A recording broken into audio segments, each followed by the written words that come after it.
quatrième capsule, sur le rôle des paramètres, on va s'attarder dans celle-ci au rôle des paramètres multiplicatifs. Donc, les paramètres multiplicatifs transforment la règle d'une fonction de base, même chose que sur additif. Dans la règle, le paramètre A, qui est à l'extérieur ici, exerce son influence sur la variable dépendante directement, de même façon que le paramètre K le faisait aussi, alors que les paramètres B et H, qui sont liés, originalement, c'est X qui est à l'intérieur de la fonction, mais ils sont liés à X, B et H, exercent leur influence sur la variable indépendante, donc le X. On va se donner un premier exemple. Là, il y a une petite difficulté qui est liée aux paramètres multiplicatifs A et B. En général, il y a 4 paramètres, les paramètres A, B, H, K. Il y a des fonctions où ça prend absolument et le paramètre A et le paramètre B pour être capable de voir l'effet de la transformation graphique, mais il y en a aussi que ça n'a pas d'importance. Alors, ce que je vais faire, j'ai choisi une fonction qui ça n'a pas d'importance si c'est A et B. Je vais vous montrer comment se comportent A et B. Ils se comportent différemment, puis c'est pour cette raison-là. C'est une des raisons qui va expliquer pourquoi la règle de transformation des points, c'est X sur B et AY. Pourquoi ça fonctionne à l'inverse. Je vais vous montrer aussi au niveau algébrique comment ça se fait qu'on a ce genre d'équivalence-là pour certaines fonctions. Et je vais vous montrer aussi dans quel genre de fonction on pourrait pas mêler A et B. Donc là, la fonction que j'ai choisie, c'est encore la même qu'on nous avons travaillé dans la précédente capsule, racine carrée de X. Racine carrée de X, je vais me prendre cette fois-ci un paramètre A et B qui sont différents de 1 parce que sinon on ne verra rien d'intéressant. Puis comme dans l'autre, H, je veux pas qu'il y ait d'influence, on va mettre 0. Puis K aussi, je veux pas qu'il y ait d'influence, on va mettre 0. Juste pour cet exemple-là. Donc on va prendre racine carrée, donc moins 2, racine carrée, trop long, considérant que je n'ai pas de paramètre B, de X sur 3. Voilà, on va étudier ça. Alors, comme on a vu dans l'autre capsule, on a notre paramètre B. Ici, le paramètre A égale moins 2. Le paramètre B, il est multiplié au X. Ça doit être un tiers. Et on va aller mettre ça ici. Donc, X sur B plus H. B vaut 1 tiers. X divisé par 1 tiers, c'est donc 3X. C'est l'inverse. AY, on vient de dire que Y vaut moins 2, donc moins 2Y. J'ai pas mis H et K parce qu'ils sont 0. Ils valent 0. La fonction de base, f de x égale racine carrée de x. La fonction transformée, c'est ce qu'on vient d'écrire. G de x égale moins 2 racine de x sur 3.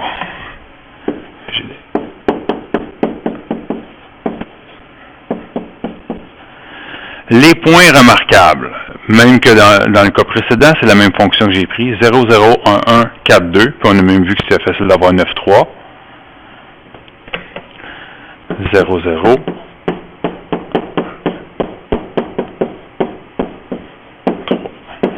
Voilà. Et là, j'applique la transformation. Alors, 3 fois la valeur de x qui vaut 0, ça fait 0.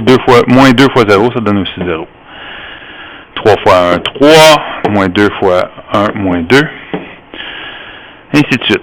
4 fois 3, 12. 2 fois moins 2, moins 4. 27 et moins 6. Je l'ai calculé, mais je ne serai pas capable de le représenter parce que 27, c'est trop long, trop grand pour le graphique que j'ai envie de faire. OK. Je reprends ma fonction que j'avais faite. Donc, je reprends le fichier GeoGebra. Je ne sais pas si vous êtes allé voir ce que j'avais mis en ligne.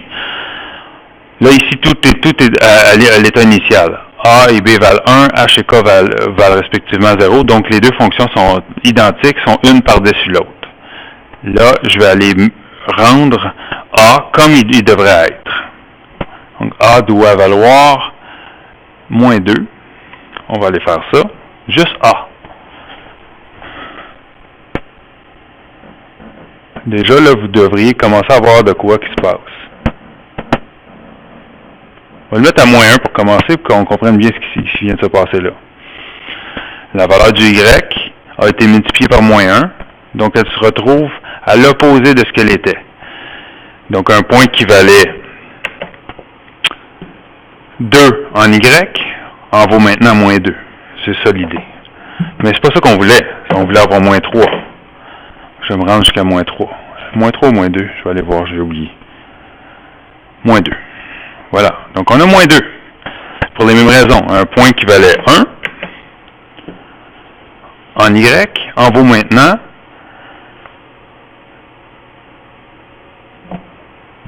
c'est pas ça que je voulais vous montrer.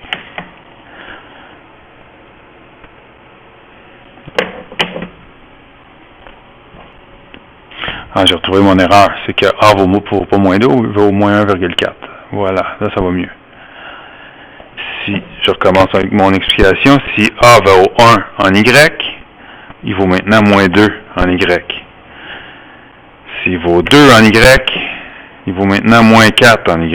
Et c'est ça l'idée. Donc on a multiplié les coordonnées Y par moins 2 pour obtenir les nouvelles. C'est comme ça qu'on procède. Là, il n'y a que le paramètre A qui a été modifié. On voit très bien ce qui s'est passé. Donc, on va l'étudier seulement lui. Donc, quand A est négatif, on appelle ça une réflexion par rapport à l'axe des abscisses, l'axe des X.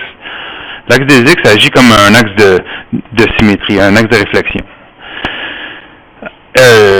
On va voir un effet semblable pour le paramètre B tout à l'heure. Donc, négatif, c'est juste ça. Donc, on a quand même un allongement vertical, mais en plus, on a une réflexion. On a deux transformations en une. La réflexion, c'est seulement le négatif qui fait ça. Si on s'en va de l'autre côté, ben ici, on a juste l'allongement vertical et on n'a pas la réflexion. Bon, maintenant, on va aller entre les deux. Entre 1 et moins 1.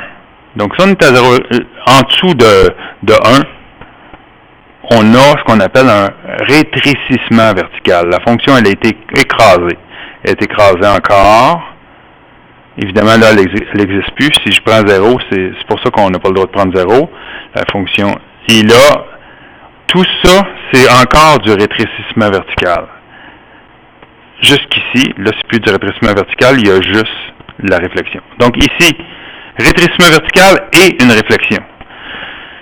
C'est pour ça qu'on va dire que si la valeur de A est entre 0 et 1, mais pas la valeur de A, dans le fond, la valeur de A sans son signe, qu'il soit positif ou négatif, ça n'a pas d'importance. On va utiliser la valeur absolue.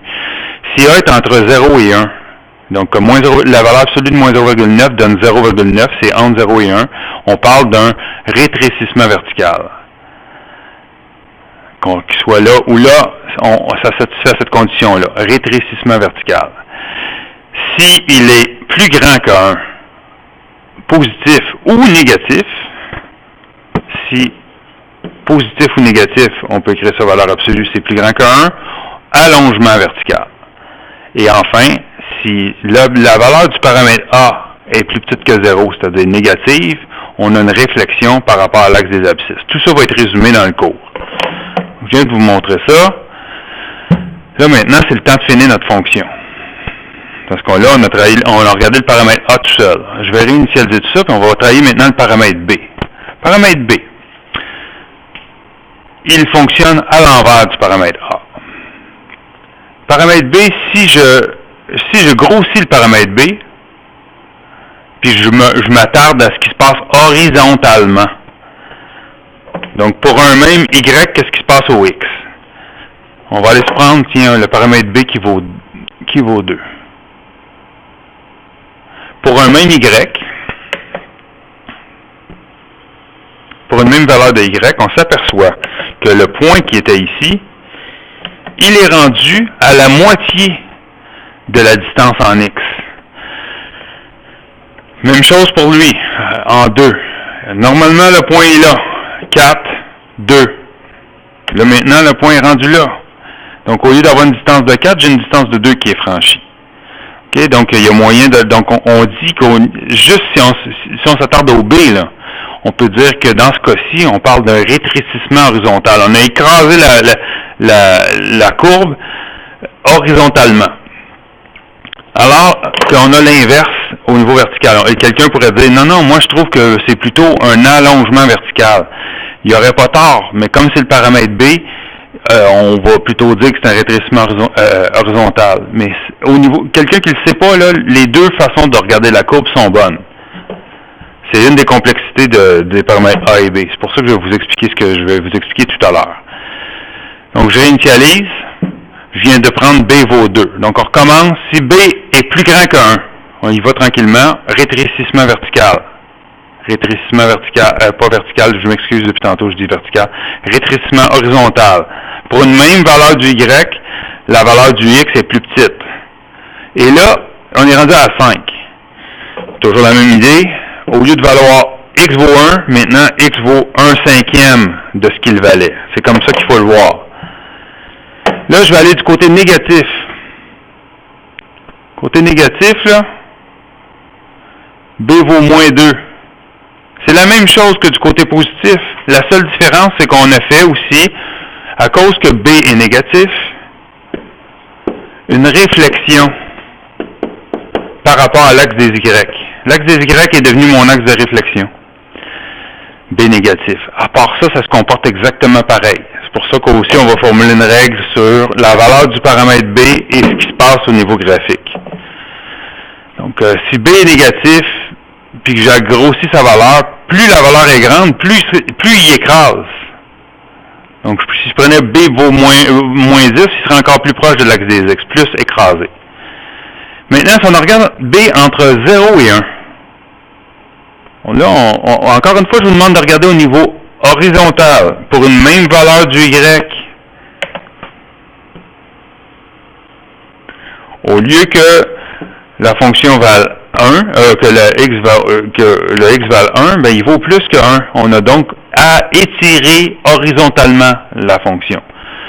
Encore une fois, quelqu'un pourrait dire, non, monsieur, moi, je vois pas un étirement horizontal, je vois plutôt un rétrécissement vertical. Il y en a qui le verraient comme ça. Non, moi, je vois que c'est ce point-là qui est rendu là. Encore une fois, au niveau de la courbe, c'est identique. Mais comme on sait que c'est le paramètre B, on sait plutôt que c'est l'horizontale qui a agi. C'est pour ça qu'il va y avoir une équivalence algébrique entre les deux. Je vais vous montrer ça tout à l'heure, pourquoi c'est comme ça que ça se passe. Morale de cette histoire, son travail, le B, ça fait le raisonnement inverse du paramètre A. À part la réflexion de l'axe par rapport à l'axe des abscisses, si c'est le paramètre B, et réflexion par rapport à l'axe des ordonnées, si c'est le paramètre A. Je réinitialise le tout, je reviens à ma fonction qu'on avait, moins 2 racine de x sur 3. On comprend que B vaut 1 tiers, que B vaut 1 tiers, c'est ça. Donc 0,33. Je me suis pas rendu la vie facile. Je vais aller ici, lui donner une valeur de B vaut de 0,33.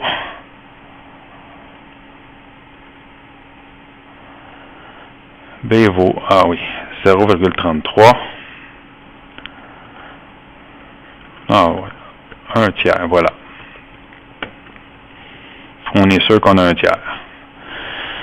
Il me l'affiche 0,33 arrondi. Et on a que A vaut moins 2.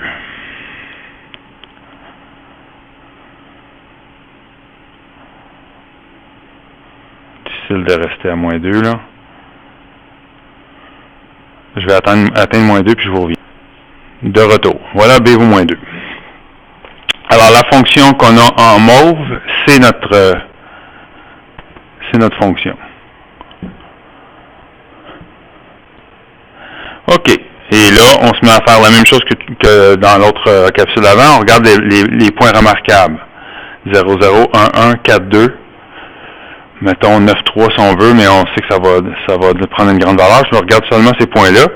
Et on a dit que ces points-là sont transformés. Là, attention, là, il a subi 2 transformations qui pourraient se résumer à une seule, mais il faut quand même les regarder séparément. Le point 0, 0, il est resté 0, 0. Ça colle, on le voit. Le sommet va avec le sommet. Le point 1, 1 est devenu 3 moins 2. Le point 1, 1, celui-là est devenu 3 moins 2. Oups, je vais le mettre en bleu. par-dessus. Voilà. 3 moins 2. Le point 4,2 est devenu 12 moins 4. 12 moins 4. Donc là, c'est normal. Vous avez votre paramètre B qui vaut 1 tiers. Comme il vaut 1 tiers et qu'il fonctionne à l'envers, on a donc une distance de 3 horizontalement. Le paramètre B, A qui vaut 2, ben moins 2, là. Moins 2, ben la distance de 2 est là, mais au lieu d'être en haut, elle est en bas. C'est là qu'on retrouve nos paramètres. Donc voilà pour ça. Très complexe à comprendre, je le sais très bien. C'est pour ça qu'on s'aide de ce genre on s'aide de la règle de transformation. Donc si on parle des transformations graphiques qui ont eu lieu, le B qui vaut 1 tiers, on s'aperçoit que ça a donné lieu à un allongement horizontal. Le A qui vaut moins 2. D'abord, on va s'occuper du moins. Le moins ici, là, ça c'est une réflexion par rapport à l'axe des X, l'axe des abscisses. Le 2, ça a donné lieu à un allongement vertical. Toutes ces informations-là sont résumées sur les pages qui viennent. Paramètre A multiplicatif. Si le paramètre A est plus grand que 1, on a un allongement vertical. En valeur absolue, la valeur absolue est importante. Ça veut dire qu'on ne s'occupe pas du signe pour décider si c'est un allongement ou un rétrécissement.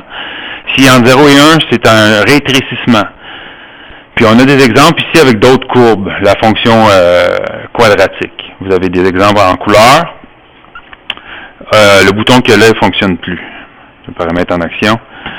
Le paramètre B ici, multiplicatif, ça fonctionne à l'inverse. Alors, on retrouve un rétrécissement horizontal quand la valeur du paramètre B est plus grande que 1, parce qu'on divise, c'est à cause de ça l'idée. On divise justement pour ça. Et là, on a des exemples avec la fonction périodique qui nous montre très bien l'allongement ou le rétrécissement vertical. Et puis, il ne faut pas oublier que s'il est négatif, tout ce qu'il fait, c'est une réflexion. Donc, si le paramètre B est négatif, c'est une réflexion par rapport à l'axe des Y. Et si le paramètre A est négatif, c'est par rapport à l'axe des X. Bon, maintenant, la confusion qu'il peut y avoir entre le paramètre A et B. Dépendamment des fonctions, il n'y a pas de confusion. Donc, si je prends la fonction sinus, donc vous allez voir que le paramètre A et B ne peuvent pas être confondus. On ne peut pas dire « Ah, il y a eu soit un allongement vertical ou horizontal. » Les deux, c'est un ou l'autre. Donc, je vais changer ma fonction racine carrée, qui est square root pour sin. Tout va changer. Je vais actionner le paramètre B. Vous allez voir que on n'aura pas d'effet vertical. C'est vraiment juste un effet horizontal. Vraiment indépendant. Si j'actionne le paramètre A, vous allez voir que c'est juste l'horizontal qui bouge. Donc, on ne peut pas confondre les deux avec la fonction sinus. Ça va être aussi le cas pour la fonction escalier. Par contre, il y a des fonctions où les deux peuvent agir un par rapport à l'autre, puis il y a une raison algébrique à ça. Je vais juste vous illustrer le cas de la fonction racine carrée. On va se prendre une autre fonction. Tiens, je vais l'appeler h. h de x égale 2 racine carrée de x. Alors, ici, a vaut 2. Je vais prendre une autre fonction, je vais l'appeler k de x. Et ça va plutôt être la racine carrée de 4x. Ici, b vaut 4. Si a vaut 2, on a vu que c'était un allongement vertical. Si b vaut 4, on a vu que c'était un rétrécissement horizontal. OK. Pourtant, ces deux fonctions-là sont en fait la même fonction, puis je vais vous le montrer algébriquement, puis on va terminer la leçon avec ça. Racine carrée de 4x, l'année passée, vous avez vu que la racine carrée d'un produit est égale au produit des racines carrées. OK? c'est tirer des propriétés des exposants. Parce que racine, c'est exposant de demi. Racine carrée de 4, ben, ça vaut 2. Racine carrée de x, ben, je la laisse de même. Et voilà. On vient de k de x vaut la même chose que h de x, parce que, en fait, c'est la même fonction. Donc, quand on dit qu'on a un rétrécissement horizontal par rapport au paramètre b, ça peut tout à fait donner la même chose que l'allongement vertical si on a cette équivalence-là.